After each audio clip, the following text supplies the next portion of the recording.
Olá a todos! Neste vídeo, que faz parte da Jornada Dante 2021, nós vamos falar sobre as figuras femininas na Divina Comédia. Eu sou a Mariana.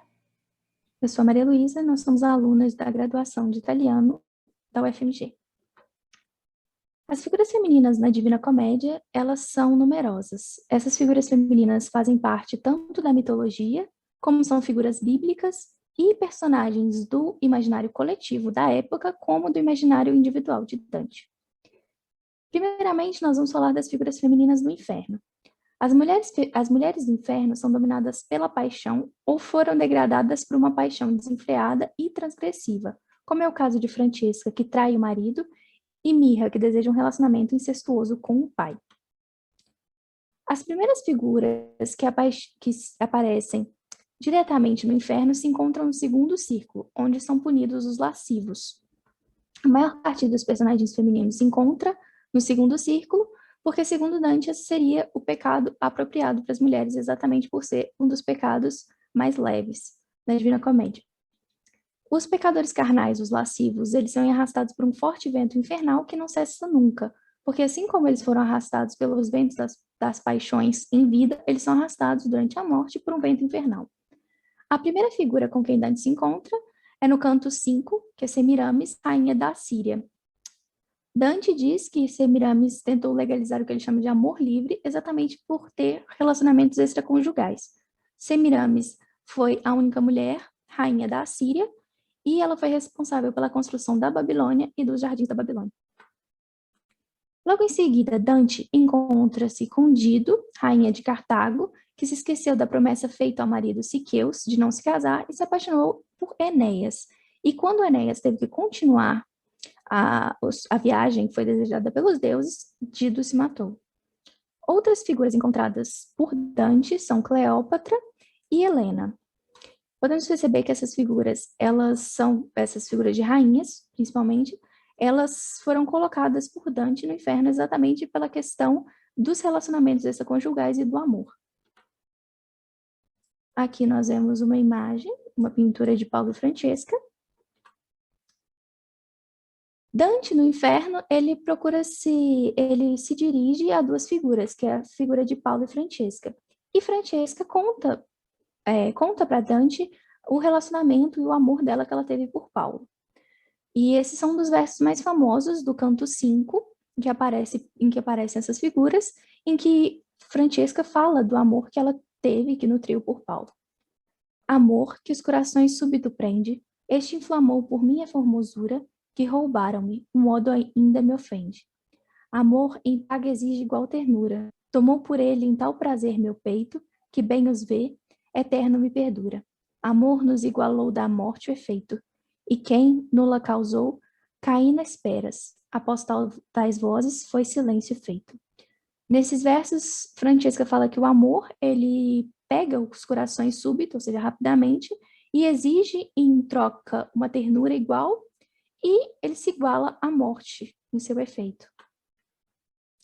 Essas duas figuras, elas se encontram juntas no vento impetuoso do segundo círculo, e nesse sentido aparece a compaixão de Dante. Segundo Benedetto Croce, um crítico literário italiano, Dante, como teólogo, como crente, como um homem ético, ele condena os pecadores, mas sentimentalmente não condena e não absolve, ou seja, ele sente uma empatia com esses pecadores, principalmente os pecadores do segundo círculo, que são os pecadores carnais. Francesca conta a Dante a história do seu amor por Paulo, e ela era casada com Gianciotto, irmão de Paulo, e ele era muito mais velho do que ela. E ela foi concedida em casamento a Gianciotto por questões de conveniência política. E Gianciotto, ao descobrir o caso extraconjugal entre os dois, entre o irmão e a esposa, ele matou os dois. E essa questão do assassinato e do feminicídio, ele tem uma alegação de legítima defesa da honra, a honra conjugal. E é interessante notar que até hoje se usa essa tese jurídica da legítima defesa da honra para que criminosos se tornem impunes dessa prática. Criminosos que matam ou agridem mulheres fundada exatamente nessa justificativa da defesa da honra da família e mesmo da honra conjugal. E é interessante que essas duas figuras, eles são os únicos a seguir como um casal. Isso demonstra a peculiaridade do amor entre ambos.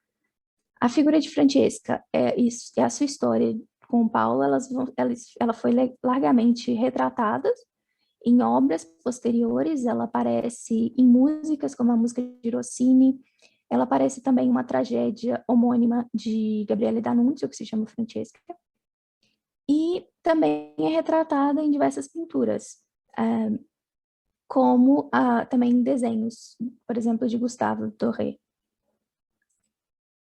Depois nós temos outras figuras femininas, que são figuras tanto mitológicas como de personificação. A primeira delas é a personificação da Fortuna, que aparece no canto 7, e ela é diferente da Fortuna romana, porque ela é ministra de Deus e ela coincide com a providência, ela vai atuar nos desígnios divinos. Logo depois ele encontra 3 fúrias da mitologia grega, e essas 3 fúrias, elas se encontram cheias de sangue, e logo depois, o próximo encontro mitológico é com as Árpias, no canto 13, que são enormes pássaros com asas e garras e têm um rosto de mulher. Já no canto 30, nós encontramos esses personagens femininos que são falsários de moedas ou falsários do próprio aspecto, como o caso de Mirra e a esposa de Potifar. A esposa de Potifar é um personagem bíblico e ela procurou seduzir José e, tendo sido recusada, ela acusa falsamente ao marido de tentar seduzi-la. Mirra, ou Esmirna, ela é uma personagem da mitologia clássica e em vida ela foi perdidamente apaixonada pelo pai. E depois de ter lutado em vão contra essa paixão incestuosa, ela é aconselhada por uma velha ama a utilizar-se do engano.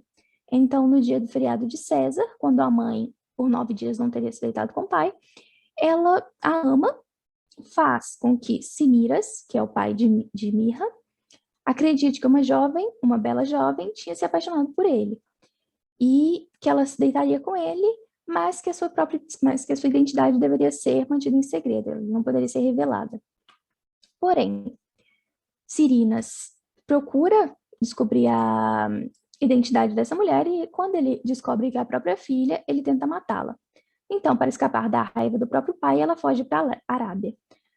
Desse relacionamento incestuoso nasce Adonis e ela pede aos deuses que seja transformada em uma planta de uma forma de fugir da raiva do pai. Logo depois, nós encontramos algumas figuras no purgatório.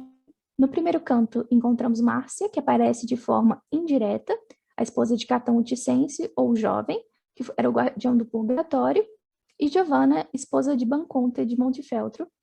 E essa esposa de Banconte, o marido a acusa de já tê-lo esquecido. Em seguida, no canto 5, uma alma se dirige a Dante, que é Pia de Tolomei, e esses são os versos em que Pia conta a história da própria vida.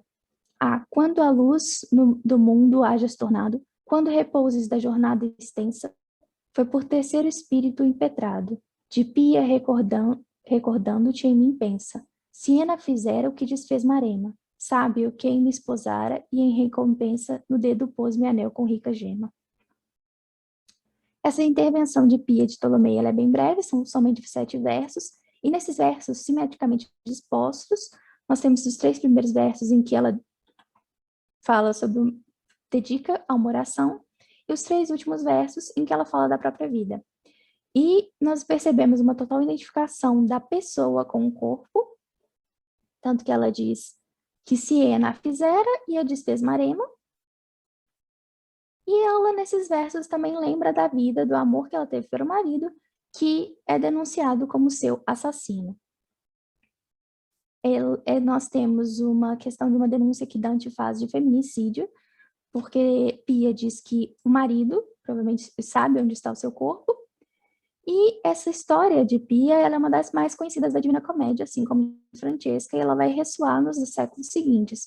Tanto que ela vai ser retomada em vários escritos literários, em músicas e também em uma ópera homônima de Donizetti.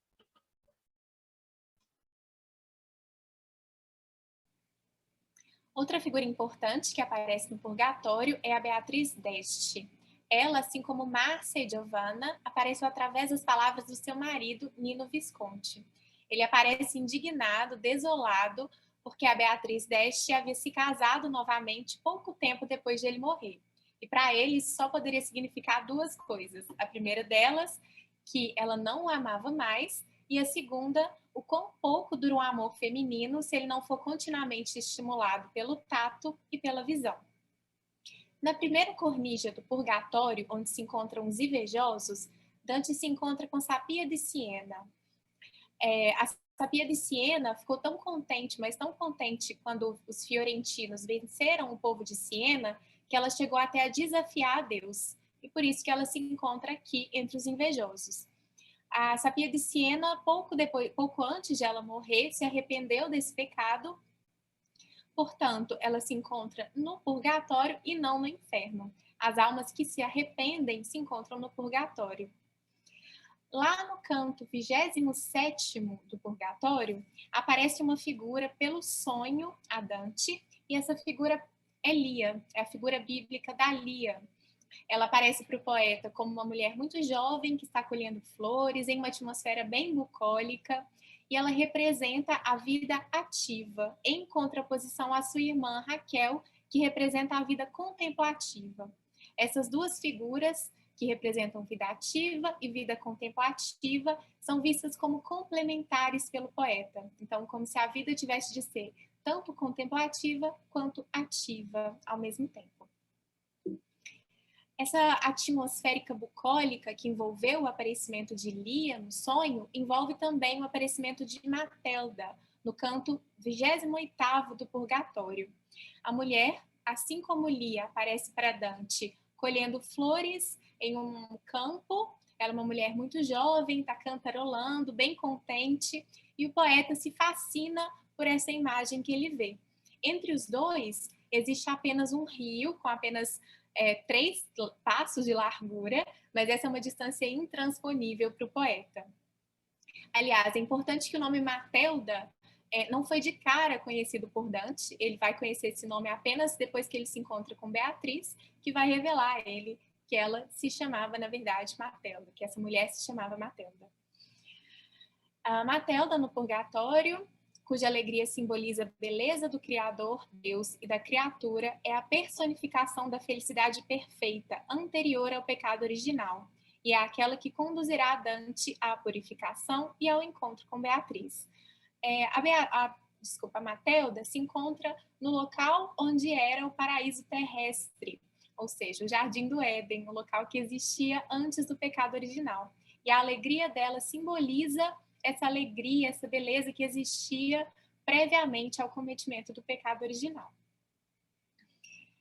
Bom, pouco depois da Matelda, a gente tem o aparecimento da Beatriz. A Beatriz, é importante que a gente faça um pequeno resumo de quem foi Beatriz Portinari. A Beatriz Portinari foi uma mulher real, uma figura de carne e osso, que o poeta conheceu em Florença, ainda na sua infância, e por ela cultivou um amor muito grande. Porém, Beatriz, além de falecer muito jovem, ela se casou com outro homem e Dante também se casou com outra mulher. Então, ele nunca conseguiu concretizar esse amor.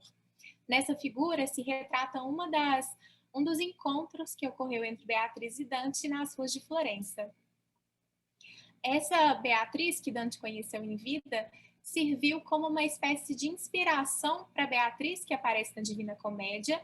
Essa sim é uma alegoria. A Beatriz que a gente encontra na Divina Comédia representa a fé, representa o caminho do bem, a justiça divina, as virtudes divinas. E essa Beatriz, com a qual Dante se encontra agora no Purgatório, no paraíso terrestre, é a Beatriz alegórica. Quando ele a vê, da primeira vez que ele a vê no paraíso terrestre, a Beatriz se encontra um pouco turva, ele não consegue distinguir as suas feições, porém ele a reconhece em virtude do grande amor que essa visão desperta nele. Agora eu vou ler o trechinho do poema em que ele relata essa primeira visão de Beatriz.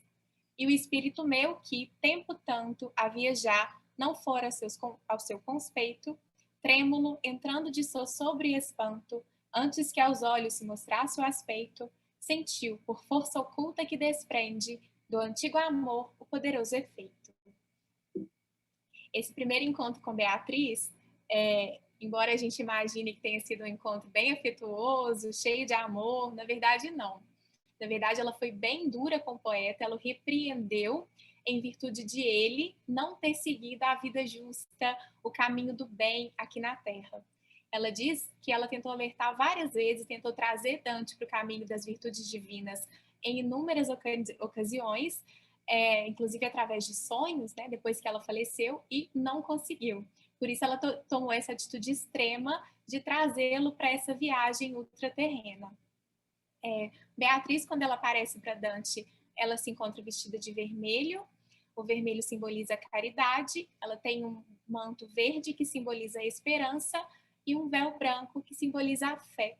Essas são as 3 virtudes teológicas. E Beatriz, ela aqui, a partir desse encontro no paraíso terrestre, ela substitui Virgílio como guia. Virgílio tinha sido aquele que tinha guiado Dante durante o inferno e durante o purgatório. Agora quem toma esse lugar de guia é a Beatriz, e ela o conduzirá pelos céus do paraíso. Aqui se concretiza a imagem, tanto medieval quanto dantesca, de mulher como caminho para se chegar a Deus. O Jorge Luiz Borges considera que todas as figuras que foram apresentadas na Divina Comédia, que tem como característica o amor, a fé, a bondade, foram certas representações que o poeta fez de Beatriz. Tenho a impressão de que Dante edificou o melhor livro produzido pela literatura para intercalar alguns encontros com a irrecuperável Beatriz. Melhor dizendo, os círculos do castigo e o purgatório austral, e os 9 círculos concêntricos de Francesca, e a sereia e o grifo, e o Bertrand de Born, são intercalações, um sorriso e uma voz que ele sabe perdidos, são o que importa. Ele então inicia com Beatriz essa jornada pelo paraíso. No céu mais baixo do paraíso, o céu da lua, ambos se encontram com Picarda Donati. Picarda viveu ali pela metade do século XIII até o fim do século XIII, e ela foi para um convento. Ela tinha um forte desejo de se tornar freira, porém seu irmão tirou Picarda à força do convento, como representa esse quadro, para que ela se casasse com um homem por conveniência política. Ela então foi proibida de fazer seus votos religiosos. É por essa razão que ela se encontra no primeiro céu, o céu mais distante de Deus, assim como as outras pessoas que seguiram o caminho da fé, só que não fizeram os votos religiosos. Quando Dante questiona Picarda se ela não sente vontade de estar mais próxima de Deus, uma vez que ela está no céu mais baixo, então ela está o mais distante possível de Deus dentro do paraíso, ela responde a ele que no paraíso, a virtude mais importante é a caridade, e isso significa que se deve querer exatamente aquilo que se tem, deve se submeter por completo à vontade divina, e que por isso ela se sente contente ali onde ela está. A partir dessa fala da Picarda, Dante compreende que o paraíso, qualquer lugar no paraíso, é o paraíso. Nesses versos, o Dante relata essa fala da Beatriz da importância da caridade ali. Mas vós que estáis aqui ditalogrando, não sentis de outro céu de desejo ardente, por ver mais alto amor gozando? Sorriu-se à sombra e às outras docemente, e disse de alegria radiante, o seu primeiro amor como quem sente. Rege o nosso querer, em paz constante, a caridade, irmão. Só desejamos o que ora temos e não mais avante. Posteriormente, no canto 11 do Paraíso, aparece a Madonna Povertà. A Madonna Povertà, que na realidade é a pobreza, é uma alegoria dessa vida em que se faz o voto de pobreza. Ela é vista como um ideal de vida. Existe a ideia de que São Francisco a esposou, assim como a gente pode ver nesse quadro. Quando ele fez os votos de pobreza, ele esposou-se com a Madonna Povertà. A pobreza era um valor muito importante na época de Dante, uma virtude muito valorizada na sua época. Por fim, a última mulher que nós veremos hoje é a Virgem Maria. ela aparece lá no 33º canto do Paraíso, quando Beatriz cedeu seu lugar de guia a São Bernardo. Beatriz volta a ocupar o seu lugar de antes, que é dentro da Cândida Rosa, e cede o lugar de guia a São Bernardo. São Bernardo, então, faz uma prece à Virgem Maria, uma prece que é inclusive conhecida, bastante conhecida, pedindo que ela conceda a Dante a graça de ter a visão mística de Deus. Agora eu vou ler o inicinho dessa prece de São Bernardo. Virgem Mãe, por teu filho procriada, humilde e superior à criatura, por conselho eternal predestinada. Por ti se enobreceu tanto a natura humana, que o Senhor desdenhou-se de se fazer quem criou feitura. Ao receber essa prece de São Bernardo, a Virgem Maria concede a Dante a graça de ver Deus, e assim ele termina sua viagem ao mundo ultraterreno. Aqui estão as nossas referências bibliográficas. Muito obrigada a quem assistiu. Obrigada.